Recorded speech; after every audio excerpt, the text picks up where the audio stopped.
Okay, today we are going to check out a device that I have been waiting a while for, and that device is the AYN Odin 3.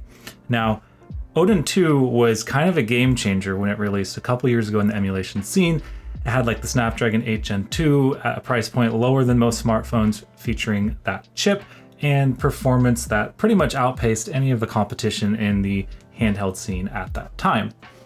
Since then, they released the Odin 2 Mini, which was a 5-inch mini LED display. Loved the form factor of that, did not love the mini LED display. And then they also released the Odin 2 Portal, which is a great device if you want a 7-inch OLED screen, but not quite as portable.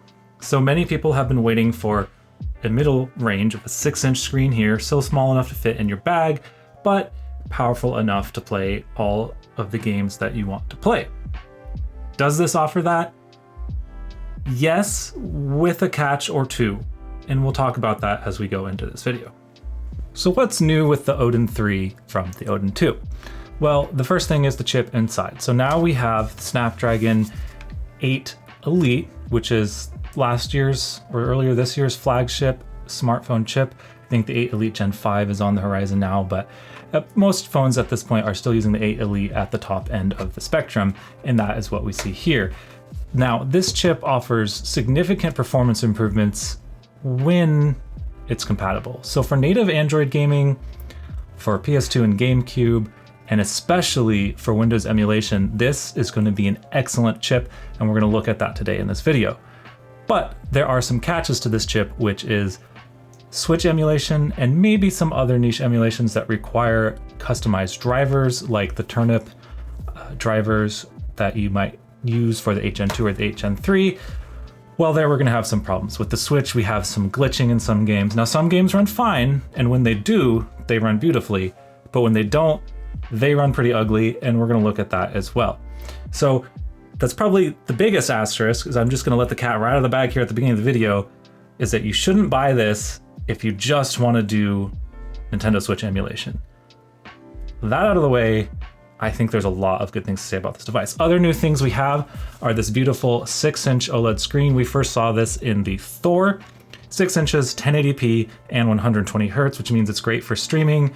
It's great if you can run some of those PC games at 120 hertz. It's great for some native Android games that might support that, although many are capped to 60. I don't want to have one here to compare today, but the original Odin 2 was also a bit larger than this, and I actually did not enjoy the ergonomics of the Odin 2. It was a catch and release for me. The distance from the right joystick here, actually let me show you that on the other camera, the distance from the right joystick to the trigger was longer on the original Odin 2, so when I was grabbing it, it was kind of uncomfortable. I had to stretch my thumb and my finger, and it was a bit of a painful experience for me. The Odin 3 now is much shorter body and a redesigned kind of overall layout. And now it is much, much more comfortable for me to put my hand on here. So ergonomics, I can already tell you, even from just a few days with this device, are a win on the Odin 3 over the Odin 2. It might be worth the upgrade alone if you had hand discomfort with the Odin 2. Now, besides the screen and the upgraded processor internals, a lot of stuff is kind of similar to the original Odin 2. We have a very similar D-pad, and the joysticks I think are a little bit better this time. We have a larger range of motion. I'll show a little clip of that on screen. But yeah, essentially they have designed these to have quite a large range. I think they actually advertise these as being a larger range than the Odin 2 Portal even. And as you can see, they've included these caps that are, I think, the same as the bigger set of caps for the Odin 2 Portal. So these are very nicely proportioned. You know, they almost look a little big on the device, but I would absolutely prefer that over the alternatives. And in fact, let me just grab something here real quick. I will once again promote Hype Sticks momentarily on this channel. Not sponsored, they did send me some samples, but they're just fun to use. So if you wanted to go smaller, more portable option, you could always use something like this that'll pop right on and it'll replace the factory stick. So here you can see we now have a lower profile than this larger black cap, and it still works perfectly fine with the device. You might want a cap, you may or may not like the resin feel. This one does actually have a ridge, and it actually shows through the lighting underneath, so that's kind of a cool effect if you wanted to use that. He also has black and gray. sticks in resin as well, but the clear ones are fun. So yeah, if you want a smaller stick but still have that large range of motion, then you can absolutely pop hype sticks or your spare Retroid caps or something like that on there. Anyways, we'll go back to the regular sticks for the rest of the review today. And I happen to like those sticks pretty well as it is. So yeah, just to recap what's changed since the Odin 2, a bit smaller, a bit more ergonomic, more power, and a much better screen. Overall, I think that makes it a worthy package upgrade, and we'll talk about this later, but I wouldn't necessarily buy an Odin 2 at this point over the Odin 3 unless you're getting it used and you're getting a really good deal on it. Otherwise, the price difference is, I think, worth it to justify upgrading all the way to the Odin 3, unless you're going to do Switch emulation, which might be the one area that the Odin 2 would still excel over the 3. Again, I'm going to do a bunch of comparisons and talk about what the best option for each use case are and the cost differences towards the end of the video. But for now, let's just jump in. Let's do a quick recap of the specs and pricing on this device. We'll jump into a tour, and then let's just take a look at what this thing can do. Okay, so for specs on the Odin 3, again, we have the Snapdragon 8 Elite processor with the Adreno 830 GPU. As far as memory, we have LPDDR5X, which comes in 8, 12, 16, or 24 gigabytes, depending on which SKU you pick. And then 128 gigabytes of storage on the base model, and then 256, 512, and 1 terabyte as you go up the models. We've got the 6-inch AMOLED 1920, 120 hertz screen on here, which I just mentioned. We've got active cooling, which is kind of a big thing because a lot of phones with Snapdragon 8 Elite don't have active cooling, where they have tiny little fans that don't do a whole lot. So we should see better sustained performance out of this than a typical quote-unquote gaming phone. 8,000 milliamp hour battery, which is a nice amount of juice. For connectivity, we have Wi-Fi 7, Bluetooth 6.0, so all the latest standards there. Great for streaming. You've got USB 3.1 Type-C and your audio jack on the bottom, as well as your micro SD card slot. It does support video output at up to 4K 60 over DisplayPort alt mode, so that's great if you want to use this as a docked console sometimes, and it runs Android 15. All of that comes in at just 390 grams, so this is a relatively light package and pleasant to hold and use overall. As far as how all that shakes out pricing-wise, we start at $329 for the 8128 version. I probably wouldn't get this just because of the limited RAM and the types of things you might want to do on this, but it is there. Step up to $399 for the 12256, which I think is one that a lot of people would be happy with. $449 for 16 gigabytes of RAM and 512 gigabytes of storage. I believe that is the max. Previous one was the Pro. I think the max is probably I think the max is probably the best bang for your buck if you want something somewhat future-proof and it's going to run Windows emulation well, and hopefully Switch emulation when we see some more mature drivers. That 16 gigabytes of RAM is going to be very helpful for the Windows emulation, and 512 gigabytes of internal storage also for things like GameHub. Those PC games tend to eat up a lot of storage space, and you want that faster internal storage over the micro SD, or else you're going to be waiting a while for stuff to load when you're doing Windows emulation. And then finally, $520 for 24 gigabytes of RAM and 1 terabyte of storage. This is the you want to be completely future-proof version. Maybe there's some instances in emulation of Windows where 24 gigs of RAM could be handy. I don't know yet on that one, but it is possible, could be future-proof. Thought about getting this one. I actually had pre-ordered the Max version myself, and in fact, quick break here to talk about this. The Odin 3 that we see in the video today was kindly sent over to me by the friendly people over at AYN, and this actually is the exact model that I had ordered for myself. It is the blue Max, which is 16.512 version of the Odin 3. This is the one that I have on pre-order, and this is the one they sent me, so I guess I'll end up with 2 of these soon. But this is, again, probably the best future-proof.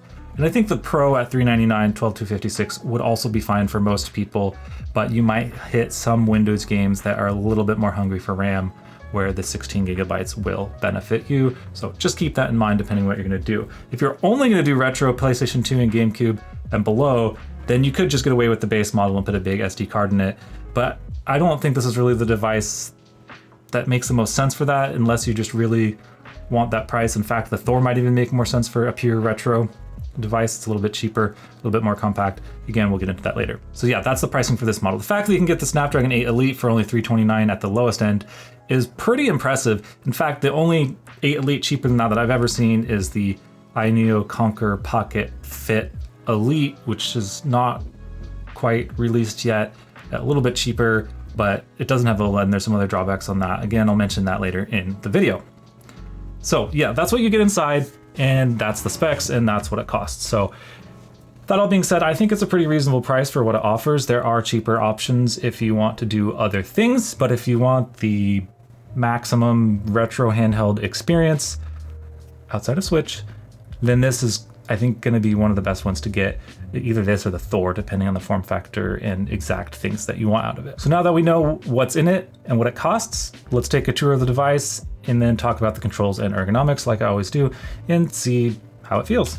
Okay, so starting along the top, we've got our bumpers and our triggers as always, our volume rocker and our power button. This does have a finger sensor built into it. I always really actually appreciate a fingerprint sensor a lot. It's something that I didn't think would be that big of a deal, but not having to hit your pin every time you unlock your device while still keeping it secure is actually pretty dang handy. On the bottom, as usual, we've got our micro SD card slot, headphone jack. Thank you for including a headphone jack. I hate using dongles. And our USB-C 3.1 port, which can do charging, data transfer, and DisplayPort output as well on that port. On the sides, we don't really see anything notable, so let's just take a look at the back. We have a intake vent, although the most of the intake is happening right here. And this also happens to be where the heat builds up, and we'll talk about that a little bit later as well. And this is the primary exhaust vent here. This is kind of more of a dummy vent than an actual airflow vent, just some passive airflow on this side, but the active airflow is all happening on the left back side of the unit here. And then we do have a set of back buttons in a pretty convenient to hit place. And we have this kind of ridgy textured plastic on the back here. Now, I don't know if this plastic is absolutely final or if there's any tweaks since this is a quote unquote review unit. I'm not sure if there's any differences from the retail or not. Oh, and by the way, AYN doesn't get to see this video and didn't get to tell me what to say. So even though they sent this to me for free, they don't have any input whatsoever into what I say about the device today. I do genuinely think it's a really good device though. I'm not saying this just because I'm trying to butter them up. You know me by now, if you've watched my other videos, that I'm not afraid to call out problems with devices. So yeah. Anyways, that's the back. And the front has our typical buttons and things like that on it, but I do like to point out here we have front firing speakers, which is always nice, not having the sound just going straight up or straight down into your palms or something like that, or being muffled. It is pretty nice. We've got these colored LEDs here. I have them on super low, but you can do whatever you want. I usually just turn them off, but hey, you can do fun things if you want to. Start and select are up at the top, which is always nice. And then we've got our home and back buttons down here at the bottom, and nothing else special as far as function buttons. So let's go ahead and jump into testing out the controls on the device. So let's just start off with the buttons. And I just want to say, you know that I've complained about noisy buttons in the past, and these are not noisy. They're, I think, pretty similar to the Thor, and I can grab that and test that in just a second here. But overall, they are pretty quiet. I mean, there's a little bit of rubbing. If you try to make them loud, you can, but under normal use, they are perfectly acceptable. Much better than something like the Retroid Pocket 5, or especially the Retroid Pocket Mini. Even the Odin 2 Portal is kind of noisy, and this is not. So A+, kudos, AYN, thank you. Thank you for making the buttons not be noisy, because that would have been really a deal breaker for me on this one, potentially. Let's just compare that to the Thor super quick here. I would say that the buttons might be the exact same as the Thor. They are very similar across both devices. I'm going to keep the Thor here on the side because we're going to look at the joysticks comparison on that in just a second here as well. D-pad is that classic dome switch D-pad that you find on Retroid and AYN devices. As always, it's good, it's accurate. I have no issues with that. Unless you really prefer a mushy D-pad, this is one of the best out there for retro, in my personal opinion. Bumpers, why are they always clicky? Every device I review now, clicky bumpers. Retroid Pocket G2, click. Odin 3, click. Thor, click. Maybe I'll try to mod these at some point. Just tired of dang noisy clicky shoulder buttons, whatever, personal pet peeve. And then the triggers are nice, they're pretty smooth, and these are much more comfortable than the triggers on the Thor. If we take a look at that real quick here, you'll see that the Thor is there's very little wraparound. It's kind of just a hard edge there, whereas you get this nice rounded edge on the Odin. So overall, when you have that in your finger, let's see if I can show you, this kind of rides this harder ridge, and it's not angled sideways enough. But on the Odin 3 here, no such problem. Nicely contours to my finger, no problems at all. The Retroid Pocket 5 and G2, I sort of have the issue that when you're using the triggers, it tends to be hard to grip onto the device. It wants to slip down into your hands. But since the Odin 3 has more purchase, I don't really find that being much of an issue here at all. So yes, excellent for the triggers. And last up, we'll talk about the joysticks, which is, I think, one of the stars of the show here. So let's pop over to the screen. And you can see here, of course, we do have a full square output, but it is nice and accurate. I can go all over the place. I don't have any large dead zone. I don't have any cardinal snapping. Everything is just good on the joysticks here. And then, you know, let me pull out the Thor again. I don't know if you're gonna really see it much here because it's recessed, but let's just look at how much tilt you get here. And then maybe I'll even use the G2 for sort of an example. It doesn't tilt as far. And then even on the Thor, it tilts a bit, but not quite as much as you get on the Odin 3 here. These are pretty great joysticks. Might be the best joysticks on a small handheld I've seen. And that's the truth, no lie. I mean, the Portal, the AYN Pocket Evo, those are 7-inch devices. Those have big sticks. In fact, the AYN Pocket Evo has some of the best joysticks for a larger Android device, but that's really kind of an outlier there. As far as like a 5.5-inch, 6-inch Android, or any retro handheld for that matter, you know, even compared to some Windows handhelds that use Switch style sticks, this is an excellent joystick. I really don't have much else to say about that. I already showed off that you can swap out and get a smaller cap height if you wish to make it a bit more slim. I guess that's the only negative you could say is they stick out, but hey, I ain't complaining. So let's move straight into kind of related here with the ergonomics and how it feels to use this in the hands. So they did send me the TPU shell over for this. I will show you that in just a second. It does make it a bit more comfortable. I don't have the full grip. I have that on order. They didn't send me one. But as far as the base device, it's very comfortable. I did not like the way the Odin 2 original felt. It was a bit of a stretch for me and not the most comfortable. Here with the Odin 3, it really just, it fits into my hand so nicely. And even though it's, you know, bigger than a Retroid Pocket 5 or G2, it's more natural and it just fits better in the hands for me. The extra bit of height and slightly extra more thickness, I think really goes a long way. And so let's take a look at what that looks like. Again, here on the bottom, you know, we do have a nicely rounded shape here, and I don't feel like I need a grip. I don't feel like I need any grip at all to play any type of game on this. And I've had this, I think it got delivered last week, but I started playing with it on Monday. What is it today? It's Wednesday. So I've had 48 hours with this. You know, I'll have to do some longer term impressions, but I'm already kind of feeling like this is some of the best ergonomics on a 5 to 6 inch device that I have maybe ever felt. I mean, if this just sounds like I'm buttering up the Odin 3, it's just my honest facts, my honest opinions, not facts. I mean, they are facts, I think, but they are my opinions. On the back here, my finger fits nicely right over the macro button, so it's easy to press that without shifting my grip. I don't have any issues hitting those two buttons on the back while using the rest of it, so that's really nice to see. I don't use the macro buttons a ton, but they are well positioned on the device.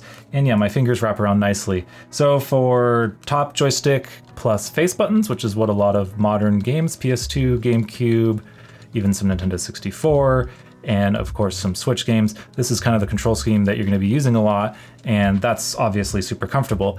Now, does that mean that we sacrifice when using the D-pad? And I would say no, not really. If you notice my thumb here, it's not, you know, some devices the D-pad's too close and I have to jam my thumb up like this, but here it's nicely comfortable. I can support it because of these bumps with my fingers here and hold it up too, and I can still reach the D-pad.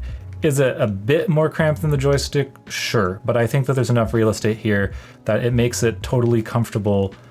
Well, pretty comfortable. It's a B. It's B minus comfortable for the D-pad. It's not as comfortable as if the D-pad was up here, but it's not causing me any pain either. Same goes for the joystick on the right-hand side because of the height and the inset location. I can use that all right. I can do dual sticks, and I can, you know, do my triggers. If I was going to do a first-person shooter, reload, jump, whatever, then yeah, that feels good as well. So I think ergonomics are actually pretty impressive on this one. But there's one way you can improve them slightly, and that's with the TPU case. I found that this just adds a little bit of bulk, I don't love the clear on the blue. I think on my personal order I did black, which I think would probably look better. But at any rate, you know, it doesn't interfere with the macro buttons. It just makes them a bit more flush. Still have all the vent cutouts, but it adds just a little bit more thickness. I think this just being a few millimeters thicker on the side means that my thumb is just that much farther away from the D-pad, and then it makes it more comfortable. So I think if comfort and protection are important to you, get the TPU case. I think it's a worthy add-on. Takes away a little bit from the visual appeal. Again, that's kind of the clear on black isn't the best combo, but I think that it's worth the price of admission for the TPU case. It does improve it. But I will say it's totally fine without it. I'm not saying it's bad without it. It's more slim without it, but the TPU case does add a little bit of extra grip. I'm going to keep it off the rest of the review just because it doesn't look that great, but just know that I do recommend the grip. Okay, so yeah, that's enough about ergonomics and that they're good. I mean, I'll report back after I've played with this thing for a few weeks maybe. Hopefully I'll do like a follow-up mini review or something like that if I have time.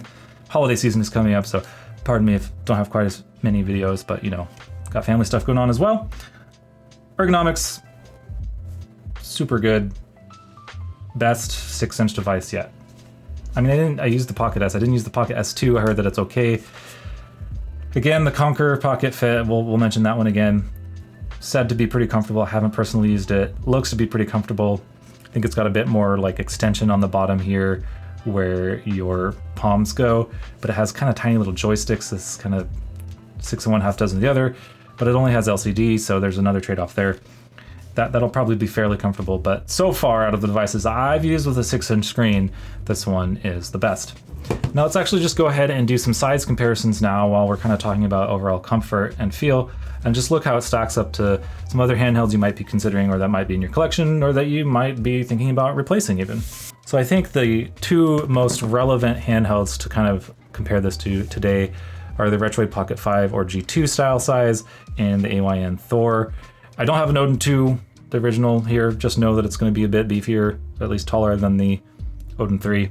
And an Odin 2 Mini is going to be smaller than this. For this class of device, I think these are 3 of the top picks that you could buy right now or within a couple months. Retroid Pocket 6 also is going to be pretty similar to this, maybe a little bit bigger, but same size class. So, as you can see, the G2 is clearly, or Retroid Pocket 5, whichever you want to pretend this is, it's clearly narrower and shorter as well as it is thinner than the Odin 3. Let's put those right up next to each other so you can see that kind of on the same plane of focus. So yes, it's considerably narrower, considerably shallower. So if you want the ultimate in transportability while still retaining a candy bar form factor, the Retroid Pocket G2 is going to be a great option. We're going to again talk about which device you should buy at the end of the video, but size-wise, that's how this is looking up.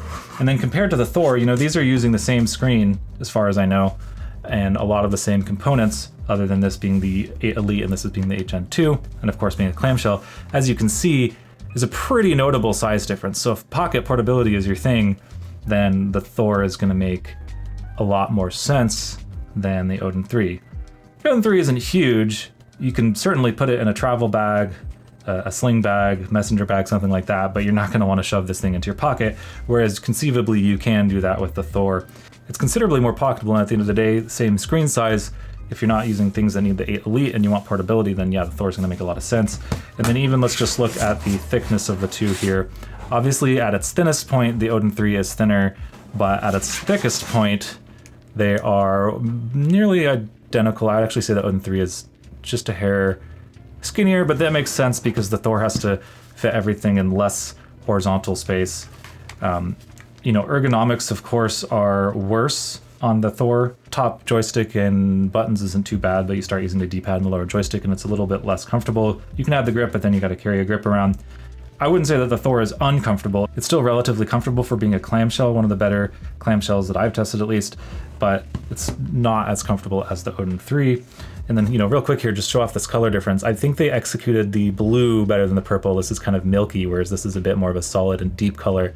I was worried about the blue after seeing the purple, but I actually really like this blue color on the Odin 3. Pocket portable, toss in your bag power, kind of how that comes down.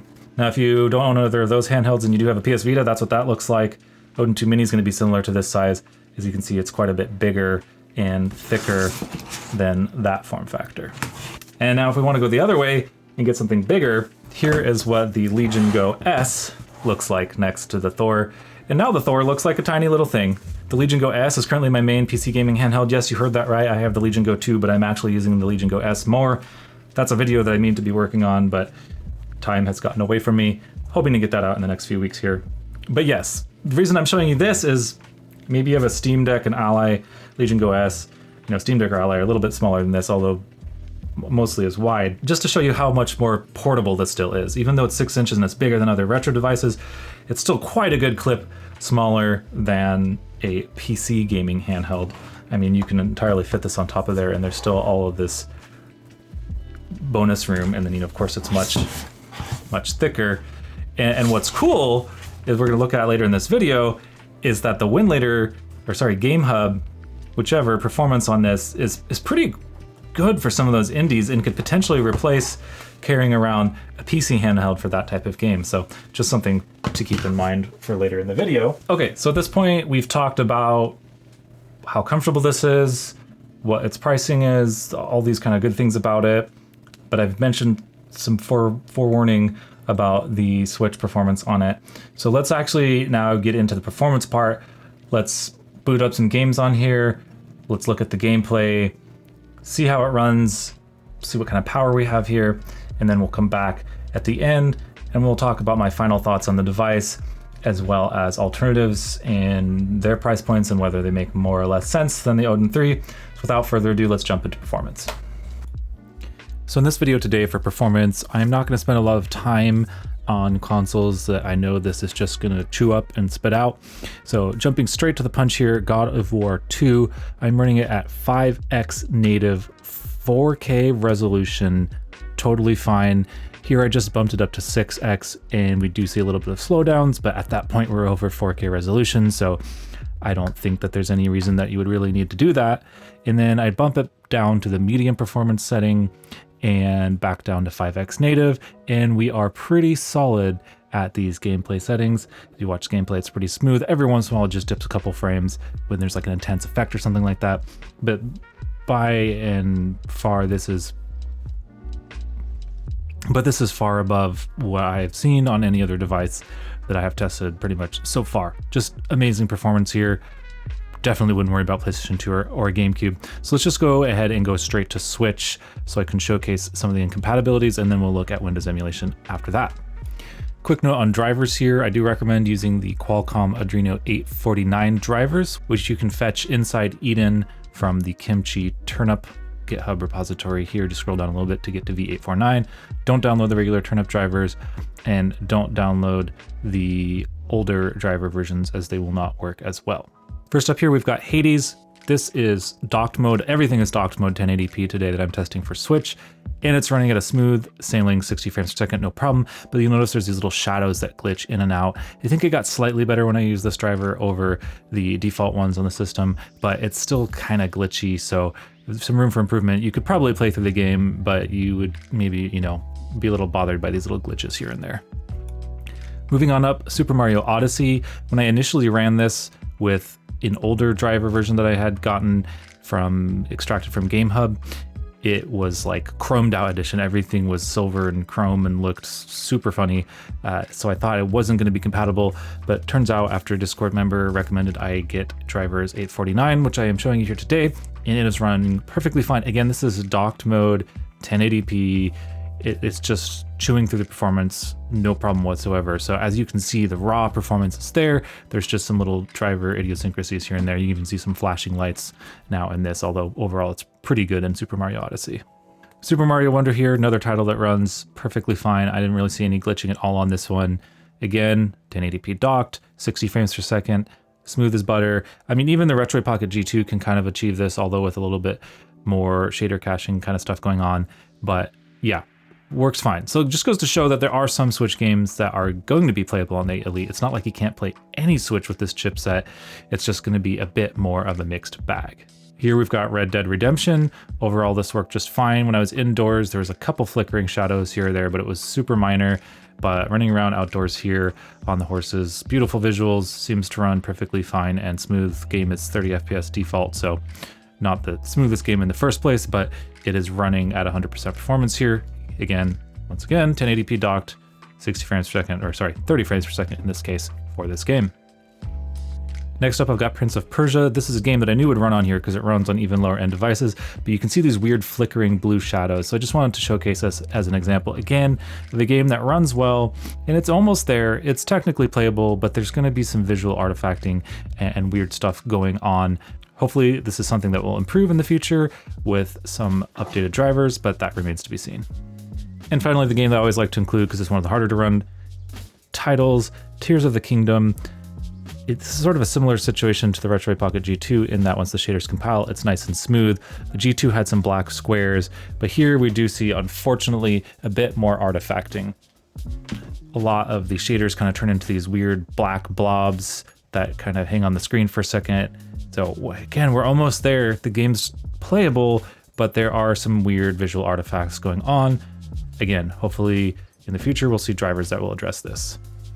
So that wraps up the Switch emulation, kind of gives you a general idea that pretty much everything is going to run at the performance target. It's just going to have visual glitches. So be that as it may, let's move on to what I'm most excited to cover today, which is PC emulation. And here we have Hades 2, and I'm actually running these containers at 1080p. They're 720p by default, which still looks pretty good on the screen, but I wanted to push it to the max. So here we have 1080p, we're on medium graphics settings, and it's currently capped to 60 frames per second. And as you can see, this is pretty much running at a smooth 60 frames, which kind of blows my mind that I'm playing this PC game that I would normally be playing on an Ally or Steam Deck or something like that, and it's running on this Android handheld here. And it's not subpar. I've played with Winlator in the past on other devices and been frustrated. I've had laggy experiences, but here we're knocking it out of the park. This is really a pretty smooth and good experience. And with the native Steam cloud save integration now within GameHub and some of the other emulators, it really kind of takes the experience to the next level. Here I take off the frame limiter for just a moment so we can see what kind of frames it's theoretically capable of when it's not limited to 60. And as you can maybe see or maybe not see, because the indicator is pretty tiny, we're running at about 100 frames per second. It's kind of going in between 90, 110, somewhere in there. But overall, when you're actually playing this, it feels less smooth than 60 just because of the variability in frame rates, and you even get some like hitching occasionally. So I would probably recommend limiting most games to 60 unless the device can squarely run 120 frames per second. One of my recent favorite games to play, Mega Bonk, and I think this is the perfect kind of game to use this for with GameHub because it's a relatively lightweight demand as far as the processing graphics performance needed, but it looks pretty good, and it looks pretty good on a small screen. It's not something that has tons of tiny details. So again, as you can see here, we're pretty much running at 60 frames per second, maybe a couple frames lower every once in a while. Again, let's turn off the frame limiter and take a look at what that looks like. And you might not be able to see it on the screen super clearly here, but we're at about 100 frames per second, 97, 109, 106, 102. So again, it's pretty good performance. And keep in mind, this is again 1080p native resolution running a PC indie game. Pretty awesome. And one more excellent recent indie game release that I have been enjoying on my Legion Go S, and I can now enjoy as well on my Odin 3, and that is Ball X Pit. This game has no problem running here. I was at pretty much 120 frames per second. Did see a couple little glitches here and there, so we limit it to 60 frames per second, and then it becomes a perfectly smooth experience. As you can see here, it's just running really well. We're only taking about 7-8 watts of power, so we should get a reasonable battery life out of this. And yeah, I got kind of sucked into playing this while I was recording this clip, and it kind of went on for a while. I'm not going to play the whole clip here today, obviously, but it feels pretty much like a native experience when you get these indie games that run well with GameHub, and I think that's really where this shines. Like, yeah, you could probably run some AAA games too. I haven't really tested a lot of that yet, but that's going to be a lot more tinkering. I think for the average user who just wants to play some easy games on here on GameHub, these indies are really where this device shines, and probably what I'm going to use it for the most out of anything. And then just to demonstrate the horsepower here for Android gaming, I've got Zenless Zone 0. I maxed out all the graphics settings to the highest possible, and there is no problem at all running this at 60 frames per second. Even on the quiet mode, the lowest performance mode, fan off, device has just absolutely no problem running this game. So if you like to play Android gacha games, this device is not going to disappoint you at all. I mean, the HN2 is pretty much capable of doing this already, but here it's just you have that guaranteed horsepower, potentially can run cooler because you don't have to push it as hard to hit that 60 frames per second target. Great experience here, nothing to complain about. And then I wanted to showcase one of the downsides of having a non-mainstream device, and by non-mainstream I mean like not made by like a big international or American company or something like that. You know, it doesn't have like the proper registrations with Google or something like that, or maybe it's because it's got root on it. I don't know. For whatever reason, this device does trigger some games to either just not work at all, or in the case of Fortnite here, as you'll see by the error I'm about to get on screen, it says that you've been kicked from the session for cheating or an unauthorized device or yada yada yada, something like that. And yeah, that is unfortunately a bummer. I'm not using a VPN. I'm not modifying my IP address. I'm not cheating. It's just blocking me because of that. And then of course, what really cracked me up is right after this, I said a survey with, how was your experience? And well, yeah, it was pretty poor. And of course, before we get to the conclusion of this video, there's a couple more things I wanted to test. And first thing is the screen. I already talked about this on the Thor video, but the screen, it's great. It's vivid, it pops, great contrast, it's OLED, 6 inches, up to 120 hertz. I really don't have much more to say about it other than I don't think you're gonna be disappointed with this screen. All right, so checking out the sound quality, here's a song I recorded many years ago.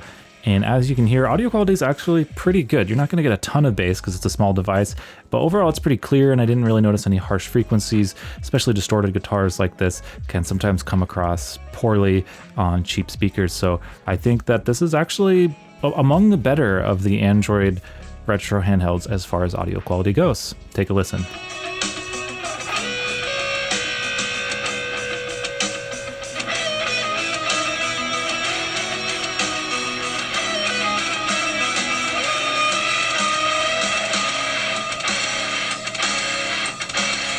As far as fan noise goes, on quiet mode, you basically can't hear it, even if you hold it up to your ear if there's any ambient noise in the room.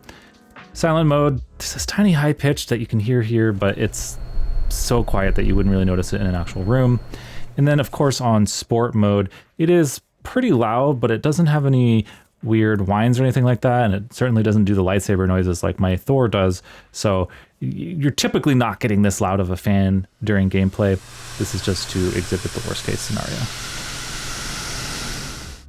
And as far related to that, as far as the heat on the device goes, it can get hot under the right conditions when maybe you are downloading something and the fan is off, or you're playing an intensive game and you're not at a high enough fan setting. It's mostly centered around where the fan is on the back and the front of the device, the top left of the screen there. It's really mostly a non-issue. I never had any particular concerns about heat or discomfort while using this device. So as you just saw, the Odin 3 pretty much kills it at everything except for some Switch titles. I don't have an exhaustive list, and I'll do some more testing. Maybe that's another video, is testing, I don't know, 20, 50, however many Switch titles on here to see which ones are compatible with the drivers or not. As you can see, some games are gonna be graphical messes.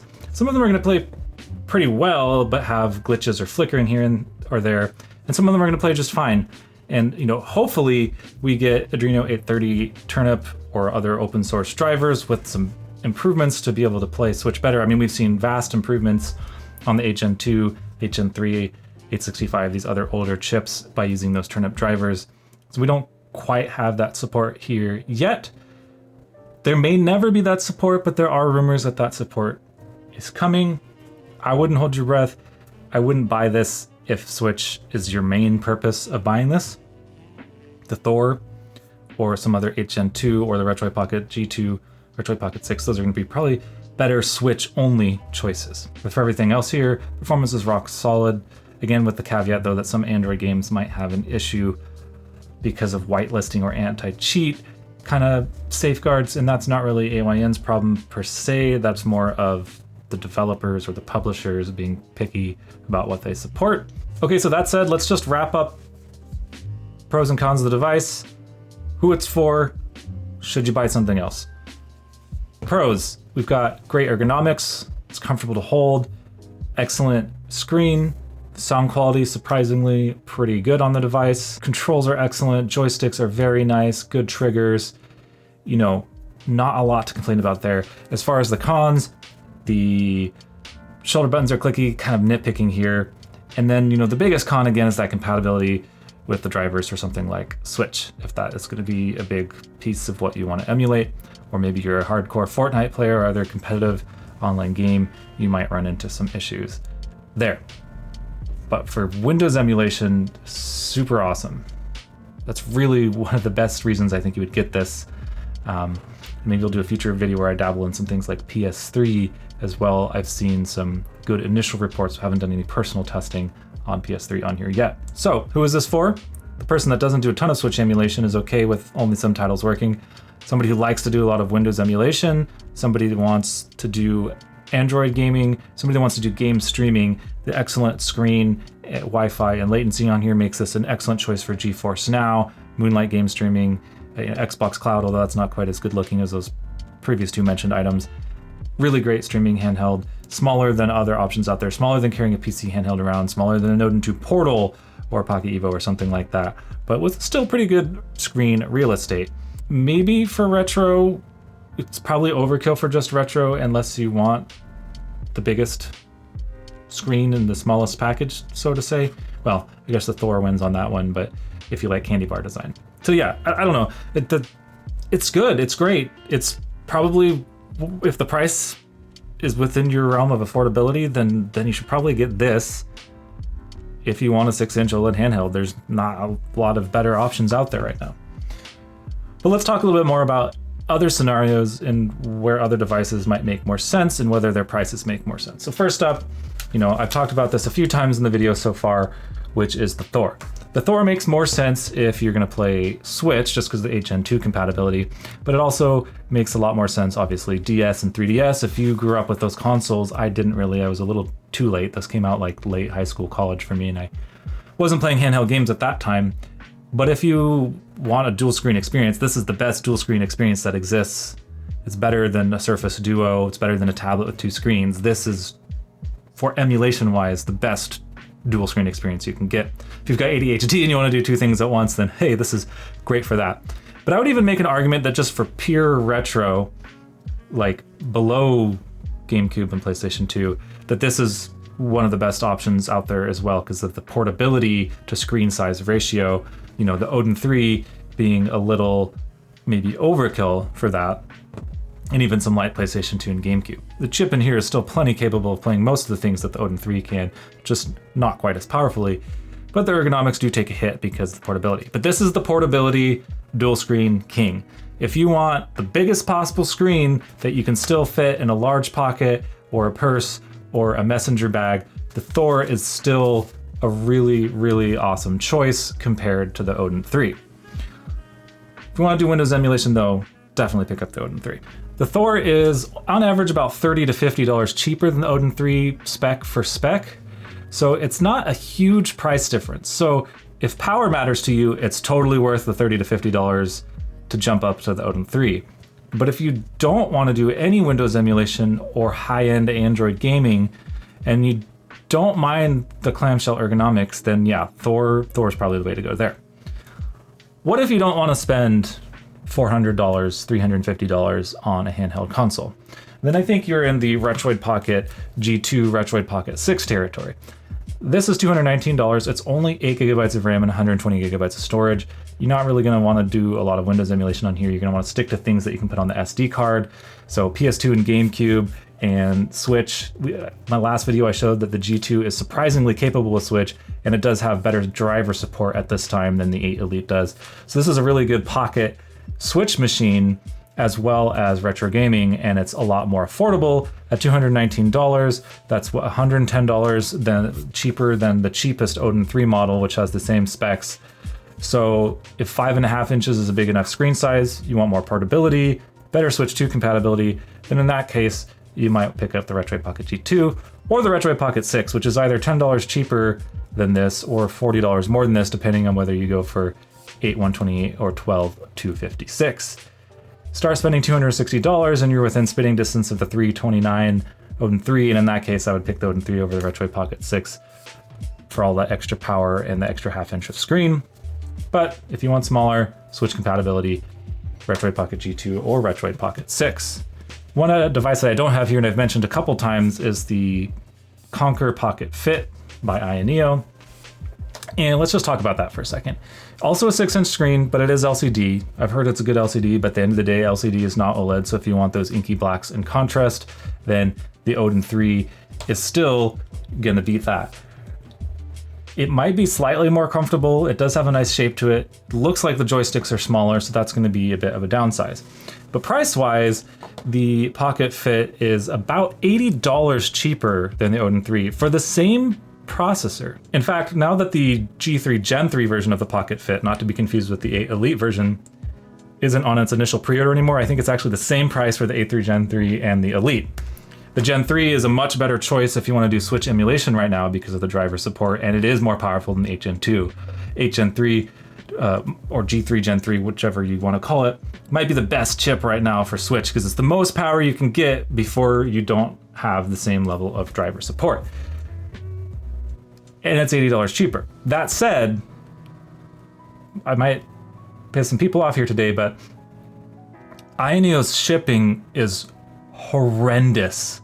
And you know I don't like to be super negative on this channel, but like, I canceled several AYN orders this year just because months and months and months of them having my money. You do the pre-order, you give them your money, you wait 2 months for the campaign to end, you wait another month for them to start shipping, and then oh my goodness, when they start shipping, it's like, we sent out our first batch today of 12 units, and then the next day it's 5 units, and then the next day it's 12 units, and it's a different SKU each day, and it's a different thing being produced, and sometimes you're waiting another 2 months after that to get your device. So now here you are, 8-9 months they've been sitting on your $300, and you maybe finally get your device, and heck, other things like the Odin 3 have already been announced and delivered to customers in that time frame.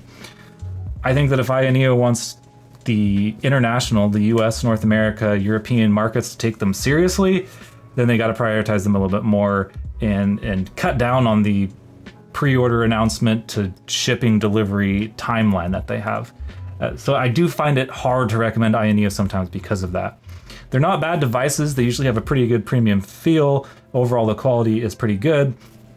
You know, support can be hit or miss just mostly because of the time and zone differences and distances, and that can be said to some extent of AYN as well, although I have found them to be fairly responsive over email when I've messaged them before. But support from any Chinese handheld company is going to be, your mileage may vary depending on the issue and all of the timeframes and stuff like that.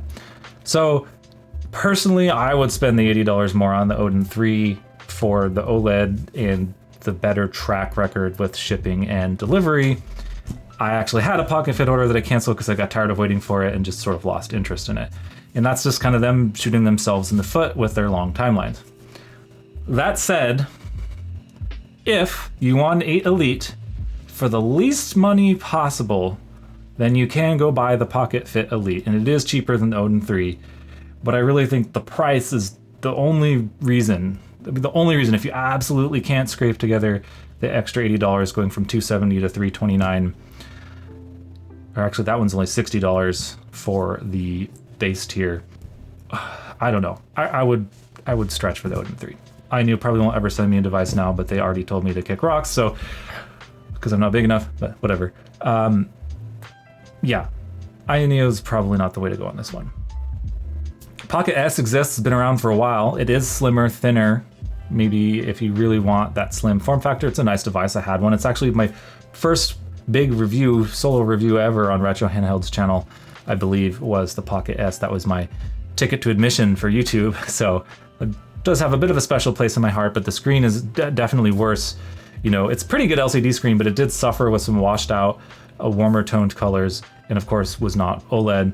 1440p was fun for integer scaling on Retro, but the device also was really warm because it was small and limited cooling. Pocket S2 kind of came to a pebble, splash, and a puddle this year in terms of what kind of impact it made. I don't think a ton of people bought it, and personally know some people that were waiting like 3 months after shipping started for their high-end SKUs on that. I think shipping started in like summer, and they just got them a few weeks ago. So yeah, that's pretty disappointing in terms of their production timelines. Sounds like I'm just ragging on AYN now, and I kind of am, but I think most creators feel similarly. Okay, so that's kind of my wrap up of the 5.5 to 6 inch device segment and what you should get. To recap that, maximum power, maximum screen, maximum comfort, Odin 3. Maximum Switch compatibility paired with maximum portability, Thor. Maximum bang for your buck, Retroid Pocket G2 or possibly Retroid Pocket 6. If you want to stay closer to that $200 price mark, then this might be a better buy. If you can afford it, get the Odin 3. By the way, I have affiliate links down in the description to purchase the Odin 3 or the Thor if you want to pick up one of those. You don't have to use those links, but it does help me out with this channel, helps me afford to buy all this equipment that I use to film and have fun showing handhelds to you guys. So if what I've said today has helped you make a decision to buy an Odin 3 or a Thor or anything else, please head down to the links in the description. Click on there to go to the AYN site and pick up a device, and they'll give me a teeny amount of money to help me out in running this channel. So yeah, I mean, the last device I was this excited for was Legion Go 2, and it was kind of a disappointment. That video is coming out soon. This is not a disappointment. This is comfortable and it is powerful, and I don't emulate a lot of Switch, so this is the Android handheld that I was waiting for. Sounds like a clickbait title, but it is the honest truth. On that note, have a good holidays if you're watching this when it releases, and I will see you next time.